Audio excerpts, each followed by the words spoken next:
السلام عليكم ورحمة الله وبركاته.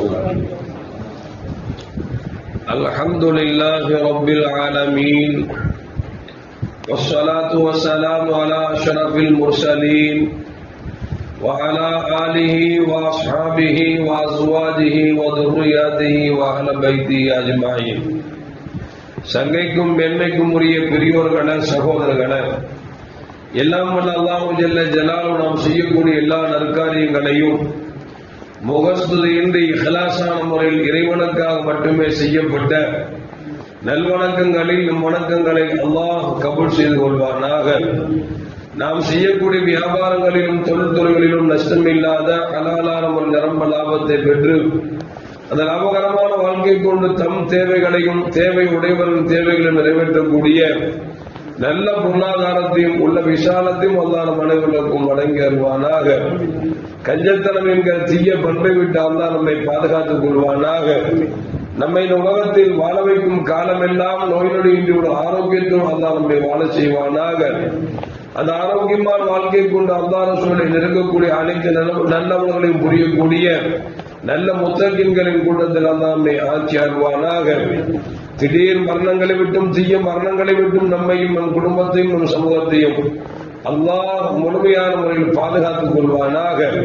மருத்துவமனையின் செலவினங்களை விட்டும் வேதனைகளை விட்டும் அல்லாஹ் நம்மை காத்தருவானாக. நம்மில் யாரெல்லாம் நோயால் பாதிக்கப்பட்டு வீடே கதி என்றும் ஆஸ்பத்திரியே கதி என்றும் அல்லல் பட்டும் அவதியுற்றும் இருக்கிறார்களோ அத்தனை மக்களுக்கும் வெகு விரைவில் நோயை போக்கி உடல் ஆரோக்கியத்தை வழங்குவதோடு அவர்களை போன குடும்பத்திற்கும் சமூகத்திற்கும் பலன் தரக்கூடிய மக்களாக ஆக்கியருவானாக. நாம் இந்த உலகத்தில் வாழ்ந்து மறைகிற நேரத்தில் லா இலாஹ இல்லல்லாஹ் முஹம்மது ரசூலுல்லாஹ் என்ற கலிமாவை மொழிந்து ஜன்னத்துல் ஃபிர்தௌஸை கண்ணால் கண்டு அகமகிழ்ந்து சிரித்தவனமாக வர்ணிக்கக்கூடிய நல்வாக்கியம் பெற்ற மக்களில் அல்லாஹ் நம்மை ஆக்கி அருள்வானாக. மரணித்தும் மரணிக்காத இறைநேசன் கூட்டத்தில் அல்லாஹ் நம்மை ஆக்கி அருள்வானாக.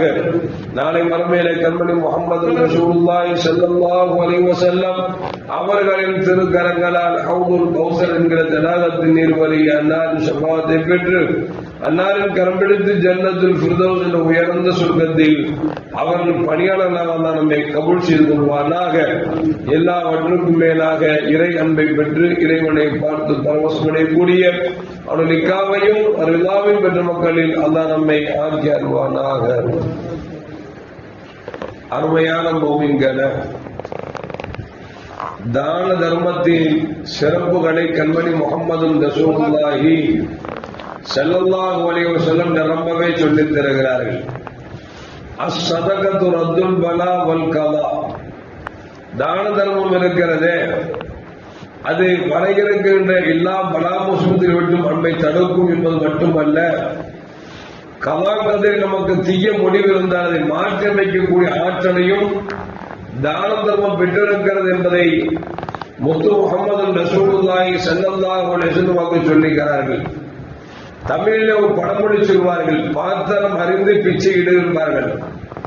பாத்திரம் அறிந்து பிச்சை இடு என்று சொன்னால், ஒரு ஆள் மிஸ்கின் காசு இருக்க வர்றாரு, அவர் அலுமினியம் பாத்திரம் வச்சிருக்கிறாரா சில்வர் பாத்திரம் வச்சிருக்காரா அப்படின்னு பாக்குறது அல்ல. அது அர்த்தம் என்ன அப்படின்னா, வந்திருக்கிறவர் என்ன தேவை இருக்கிறது என்பதை பார்க்கிறோம். சில பேர்ட்ட போய் மகனுக்கு கல்யாணம் வச்சிருக்கிறாங்க, கொஞ்சம் கஷ்டமா இருக்குது, காசு கொடுங்க அப்படின்னா அவர் சொல்லுவாரு, நான் சோறு வேணா 10 பேருக்கு வாங்கி தரேன் அப்படின்பாரு. கல்யாணத்துக்கு அவருக்கு கையில காசு கொடுத்துட்டா நகை வாங்குவாரோ சேலை வாங்குவாரோ என்னமோ வாங்கிட்டு போற, அவர் தேவைக்காக வந்து நிக்கிற. நம்மால் நினைச்சுவாங்கன்னா சோறுனா கேளு, இந்த காசுலாம் கேட்காது அப்படின்பா சொல்லுவாங்க. பாத்திரம் மறந்து பிச்சை இடு. வரக்கூடியவருக்கு என்ன தேவைன்னு நம்ம தெரியணும். முதல்ல கொஞ்சமா தேவைப்படுறாரா, நிறைய தேவைப்படுறாரா, அல்லது காசு தேவைப்படுதா, சாப்பாடு தேவைப்படுதா தெரிஞ்சு நினைச்சிடும். நம்ம சதகா கொடுக்கணுமே தவிர அதை விட்டு விட்டு நாம தர்மம்னா சில பேர் நினைச்சிருப்பாங்க சாப்பாடு மட்டும் கொடுத்தா தர்மம், சில பேர் நினைச்சிருப்பாங்க மண்ணு கொடுத்தா தர்மம். அப்படி இவங்க ஒரு மெண்டாலிட்டி இருப்பாங்க. அந்த மெண்டாலிட்டியை வச்சுக்கிட்டு என்ன தேவைக்கு வர்றாருன்னு அவர் தெரியாம அவர்கிட்ட போயிடுச்சு வற்புறுத்தல். சில பேர் கடன் காட்சியா வந்திருப்பான், காசு கொடுக்கறதுனால சட்டையை பிடிச்சிருவோம், அடிச்சு போடுவான்னு தெரியும். அவங்க வந்து ஏதாவது ஹெல்ப் கேட்டா நான் சோறு வாங்கிட்டேன்னு சோறு கொடுக்குறது. இது பாத்திரம் பிச்சை எடுக்கிறதுக்கு அர்த்தம் அல்ல. ஒருவேளை நம்ம என்ன செய்யறோம், நம்ம கொடுக்கிறோம், அது கொடுக்கும் போது நல்லவனுக்கு போகுதா கெட்டவனுக்கு போகுதா அப்படின்னு தெரியலனா கூட செலவாளுவாங்கள இன்னமல் அறமாலு பெண்ணியார்.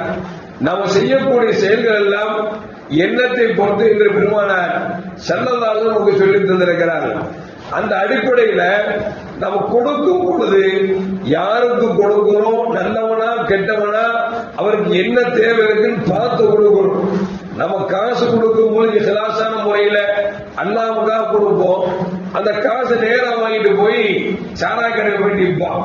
நாம நினைச்சது நல்லவன் நினைச்சு, ஆனா அவன் நிக்கிறது சாராய கடையில் அப்படின்னா இப்ப நம்மளுடைய எண்ணத்துக்கு தகுந்த நல்ல நன்மை கொடுத்துருவோம். சில பேர் இருக்கான், தண்ணி அடிச்சு வந்து நிற்பான், பாய் போட அப்படிங்குமா. நம்மளால அப்பதான் நினைச்சுவாரு, எவ்வளோ சொல்றதுக்கு 100 ரூபாய்க்கு சொல்றதுக்கா அவன் 80 ரூபா வச்சிருப்பான். அந்த 80 ரூபா வாங்கிட்டு இவர் 100 ரூபா கொடுப்பார். ஏன் பாட்டிலுக்கு 20 ரூபா கம்மியா இருந்திருக்கும், அந்த 20 ரூபாய் கொடுப்பார். குடிகாரன் தெரியுது, தெரிஞ்சுவாரு கொடுப்பாரு. ஏன்னா மக்கள் உங்களை பாக்குறாங்க, கொடுக்கணும் அப்படிங்கிறதுக்காக. குடிகாரன் தெரிஞ்சிருந்து கூட கொடுக்கறது நல்ல அழகு இல்லை. நம்ம கொடுக்கிறோம், தெரியாம கொடுக்கிறோம், அவன் போய் குடிச்சிட்டான் அப்படின்னா அதுக்கு நம்ம பொறுப்பல்ல, அதுக்கு அல்லாஹ் போதுமானவன். நபிகள் நாயகம் ஸல்லல்லாஹு சரி சொல்றாங்க, ஒரு மனிதர் நம்ம கொடுக்கக்கூடிய தான தர்மம் யாருக்கும் தெரிஞ்சிடக்கூடாதுன்னு சொல்லி இரவோடு இரவாக போயிடுச்சாருன்னா தர்மம் கொடுக்கிறாரு. ஒரு ஆளுக்கு தர்மம் கொடுத்துட்டு வந்துட்டேன், கஷ்டப்பட்ட ஆள் நினைச்சு காலையில கேள்விப்படுற, ஆகா ஒரு திருடனுக்கு காசு போயிடுச்சு அப்படின்னு செய்தி கேள்விப்படுறார், வருத்தப்படுறார். அல்லாவே ரொம்ப கஷ்டப்பட்டு நான் காசு எடுத்து நீ சொன்னங்கிறதுக்காக யாரும் பார்க்காம ரகசியமா கொடுக்கணும்னு சொல்லி போய் திருடனுக்காக கொடுத்தேன் அப்படின்னு ரொம்ப வருத்தப்பட்டு அடுத்தவங்க நினைக்கிறார், இன்னைக்காவது கொஞ்சம் கண்ணும் கருத்துமா கவனமா நிச்சயமா நம்ம தர்மம் கொடுப்போம்னு சொல்லி அதே மாதிரி இரவோடு இரவா போய் கொடுக்கிறார். போய் கொடுத்தா ஒரு பொம்பளை வந்துச்சு, வாங்கிட்டு போயிடுச்சு.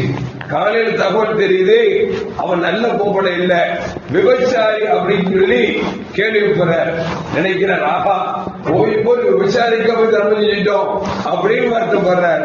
இருந்தாலும் தொடர்ந்து நம்ம தர்மம் செய்யணுமே, அல்லாஹ்வுக்காக செய்யணும்னு சொல்லிட்டு 3வது நாள் செஞ்சாரு, தர்மம் செஞ்சார். ஒரு ஆள் வந்தா வாங்கிட்டு போயிட்டான். அடுத்த தகவல் வருது, அவர் பெரிய பணக்காரரு, அவருக்கு போய் காசு எந்திரிச்சு. இன்னைக்கு அப்படித்தானுங்க, ஏழை கை நின்றான் அப்படின்னா அவரோட பணக்கார கை கொஞ்சம் உயரமா சீக்கிரம். ஏன்னா தேவை இருக்கிறவனோட தேவையில்லாதவன் ஆசைக்காக வாங்குறவன் பல பேர் இருக்கிறான். இங்க பணக்கார கொடுத்தா சொல்லி கேள்விப்பட்ட உடனே ரொம்ப வருத்தப்பட்டு அழுது புலம்புறாரு. அப்பதான் தகவல் வருது, முதல்ல ஒரு திருடனை கொடுத்திய உண்மையே நல்ல செஞ்சிய அப்படின்னா அவன் கஷ்டத்தினால திருடுனா உன் காசு எப்போ போய் அவன் கைக்கு சேர்ந்துச்சோ திருடு தொழிலை விட்டுட்டான். அதனால உனக்கு நீ கொடுத்த நன்மை உனக்கு கிடைச்சிருச்சு, நீ கொடுத்தது ஏமாறல, ஒருத்தர் திருத்திருச்சு அப்படின்னு சொல்லி அவருக்கு சந்தோஷமான செய்தி கேள்விப்படுறார். அல்ஹம்துலில்லாஹ். 2வது ஒரு பெண்மணி விபச்சாரி கொடுத்துடுவேன் அப்படின்னு வருத்தப்பட்டீங்கல்ல, கவலைப்படாதீங்க. ஏன்னா கஷ்டத்தினால தன் உடம்ப வித்து தன் பிள்ளைக்கு சோறாக்கி போட்டுட்டு இருந்தா, நீ கொடுத்த காசு கொண்டு விபச்சார தொழில் விட்டுட்டா அப்படிங்கிற சப்தத்தை கேட்கிறார். அல்ஹம்துலில்லாஹ். 3வது ஆள் பணக்காரன் கொடுத்துட்டியே அப்படின்னு வருத்தப்படும் பொழுது தகவல் வருது, அவர் பெரிய கஞ்ச பணக்காரன் தான், பெரிய கஞ்ச சொல்லுவாங்கல்ல, எச்சக்கையில காக்க வெட்டாலும் எச்சக்கையில காக்க வெட்டலாமா, வெட்டக்கூடாது. ஏன்னா இப்படி வெட்டும் பொழுது சாப்பாடு கீழே வந்துடும்ல அப்படிங்கறது பயந்துகிட்டு எச்சக்கையில காக்க வெட்டாலும் கையில வச்சு விடுவாங்க. அந்த மாதிரி இந்த பணக்கார ஆக கஞ்ச எப்படி செலவு பண்ண தெரியாது. நீ காசு கொடுத்ததுனால ஒவ்வொரு இப்படித்தான் தர்மம் செய்யணுமோ தெரிஞ்சு அடுத்த நாள் அவனும் தர்மம் செஞ்சுட்டான். அதனால நீ கொடுத்த காசு வீண் போகல, எல்லாம் பயனுள்ளதாக ஆகிவிட்டது என்று சொல்லி சப்தம் கேட்ட பொழுது சந்தோஷப்பட்டார் என்கிற செய்தியை வரலாற்றில் பதிவு செய்யப்படுகிறது சொன்னால், அருமையான மக்களே, தர்மம் கொடுக்கறதுக்கு முன்னால நம்ம யாருக்கு கொடுக்கிறோம் பார்க்கணும். நல்ல மயக்கத்தில் இருக்கிறான், போதையில் இருக்கிறான், நல்லா தெரியுது. அவனை தட்டி குத்தி எழுப்பி காசு அப்படின்னு கொடுத்தோம்னா அவன் பைத்தியக்காரன். ஏன் குடிக்கிறான்னு தெரியுது, அவனுக்கு காசு கொடுக்கலாமா? யதார்த்தம் வந்து நிக்கிறாரு, காசு கொடுத்தோம், பின்னால தெரியல சாராக்கட்ட நிக்கிறான் அப்படின்னா அது நம்ம மேல குற்றம் இல்லை. போதையிலே நிக்கிறான்னு தெரியுது, படுத்து கிடக்கிறான்னு தெரியுது, அவன் போதையில கேட்கிறான்னு தெரியுது, அவனுக்கு போய் கொடுத்தோம் அப்படின்னா அது அறிவற்ற தரம் என்பதையும் விளங்கிக் கொள்ள வேண்டும். எதற்கு சொல்லுவார் என்று சொன்னால், அருமையான மக்களே, இன்னைக்கு சமூகத்தில் எத்தனையோ ஏழைப்பாடுகள் இருக்கிறார்கள். சிலர் வந்து பிள்ளையை படிக்க வைக்கணும்பாங்க, அவனுக்கு ஃபீஸ் காசு கொடுத்தாதான் பிள்ளைக்கு ஸ்கூல்ல சேர்க்க முடியும். ஒரு கல்யாணத்துக்கு வருவாரு, அவர் நகை வாங்க காசு இல்லாம இருப்பார், காசு கொடுத்தா நகை வாங்குவாரு. அவர்கிட்ட ஸ்கூல் ஃபீஸ் கேட்கற போய் சாப்பாடு தர அப்படின்னா இது பேர் தர்மம் இல்லை. அதனால சொல்லுவாங்க பாத்திரம் அருந்து பிச்சை எழுதிருப்பாங்க. யார் என்ன நோக்கத்துக்கு வர்றாங்க, எவ்வளவு தேவைப்படுது தெரிஞ்சிடாம தான தர்மம் கொடுக்க வேண்டும். அப்படிப்பட்ட பொருளாதாரத்தையும் உள்ள விசாலத்தையும் அல்லாஹ் நம் அனைவருக்கும் வழங்கி அல்வானாக. அஸ்ஸலாமு அலைக்கும் வரஹ்மத்துல்லாஹி வபரகாத்துஹு.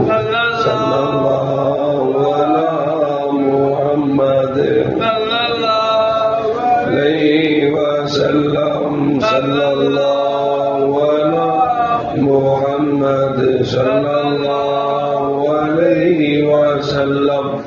ஸல்லல்லாஹு அலா முஹம்மது யா ரப்பி ஸல்லி